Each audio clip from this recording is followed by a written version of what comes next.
Southwest Airlines plane narrowly avoiding a collision with a smaller jet this afternoon. The video is shocking.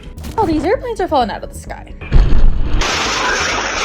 I'm scared! The string of airplane disasters is triggering fear of flying. Please get us on. A compelling theory has been raised as to why a series of devastating aviation disasters occurred in late 2024 and early 2025. Australian aviation expert Neil Hansford, who has had over 30 years of experience, believes that there is a unified reason why all these incidents have happened. We have been seeing more and more aviation incidents. Why do you think that is? You notice that they're not wide-body aircraft like A350s or A380s. They're aircraft in the range of sort of 70 seats through to 200. And that's probably an area where the skills have been drained during COVID as people were pulled up through the fleets up into the wide-body aircraft to do the long-haul flying. The major disasters in late 2024 and early 2025 include the tragic crash of Jeju Air Flight 2216 at Muan Airport in South Korea, which saw 80 passengers killed on December 29, 2024. The 2025 Potomac River mid-air collision in Washington, D.C. in the US on January 29, 2025, which saw 67 killed. And the Delta Connection Flight 4819 crash on 17th of February 2025, which dramatically crashed and flipped on its descent into Toronto Pearson International Airport and miraculously saw no fatalities. Yo, I was just on this f***ing plane. The 2 years that we had of COVID, effectively nothing was happening. You were losing people, the older people were retiring, and you weren't training new graduates at the bottom end.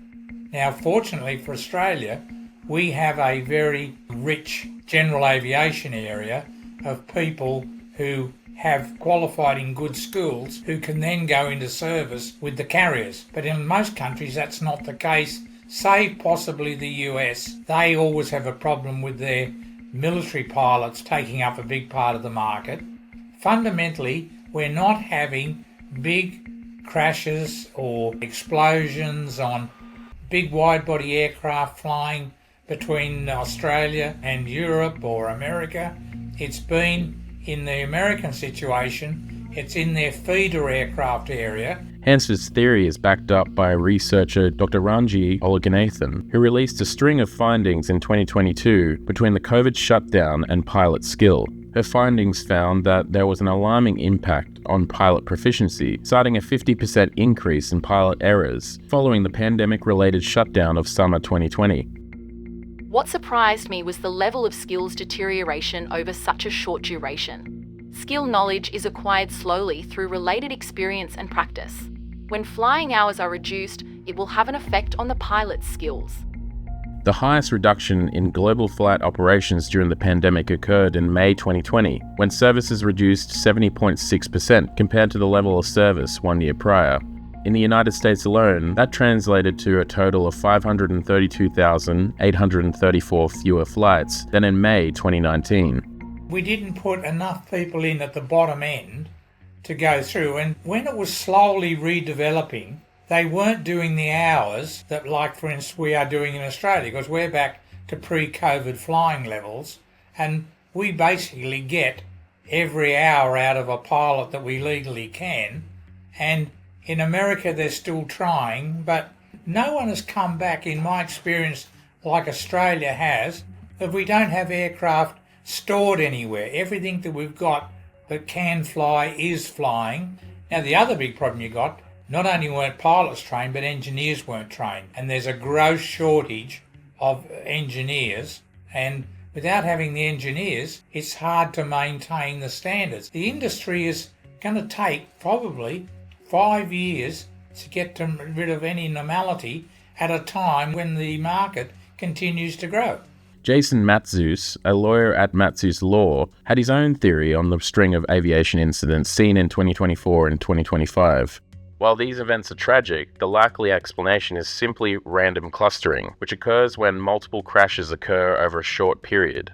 Matzeus said the coverage of the crashes warps general public perception and causes people to think that there is an increasing trend in plane crashes. when in reality these crashes, despite being so close together, are merely coincidental and not caused by a systemic safety issue. Our perception of an increasing trend is often amplified by media coverage. The reality remains that air travel is statistically the safest form of travel, and the spate of recent crashes isn't necessarily indicative of an actual increase in frequency of plane crashes. Jesus, thank you for your protection. Usually this night. We're not going down today.